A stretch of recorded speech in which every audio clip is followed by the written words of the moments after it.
Members of the jury, you've heard and seen the overwhelming amount of evidence brought upon you to thoroughly examine and eventually come to a verdict regarding the persecution of Miss Patricia Hearst. I am here to tell you that Miss Hearst was a victim of the Symbionese Liberation Army, and that her trauma ultimately rendered her incapable of acting in accordance with her own will, and eventually rewired her brain. There is even discussion of the neurobiological impact of trauma, which is when extreme stress rewires the brain's chemistry, affecting decision-making and emotional responses. If you truly believe that that frail young college student sitting over there knew exactly what she was doing and that she had the malicious intent to do so, you've got it all wrong. Let me set the picture.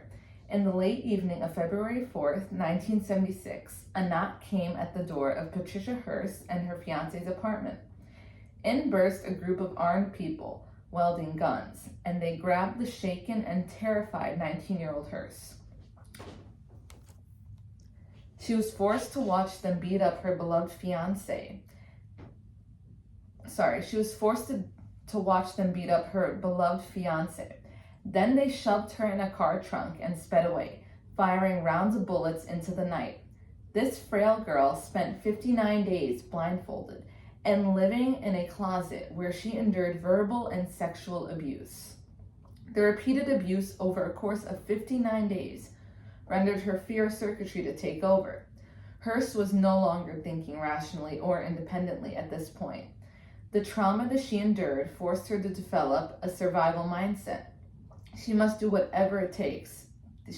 She must do whatever she can to survive this radical group, notorious for killing an Oakland school official and injuring others. The evidence has shown that my client, Patricia Hearst, was charged with armed robbery of the Hibernia Bank. The robbery resulted in 2 bystanders being shot, 1 fatally.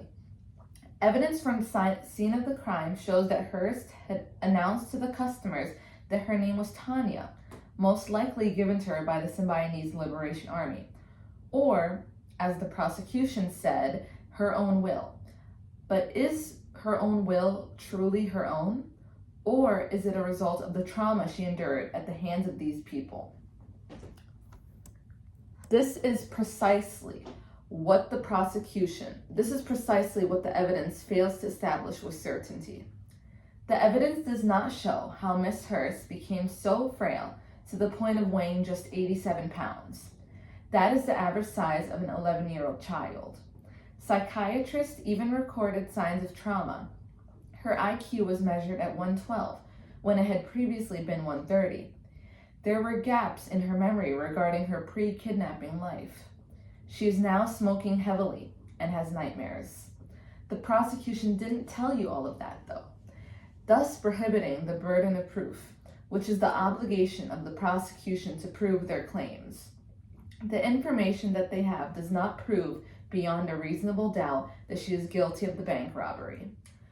You have heard from many key experts and witnesses, one of them being a trauma recovery specialist.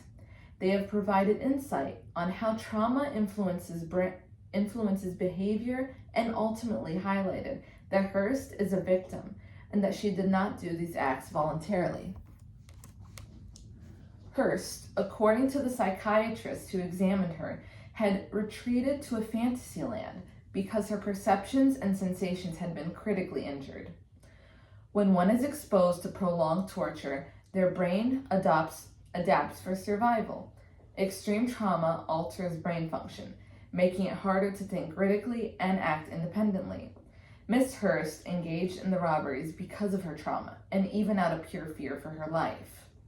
The prosecution wants you all to believe that this young woman acted in accordance with her own will and that she was not at all traumatized or corrupted.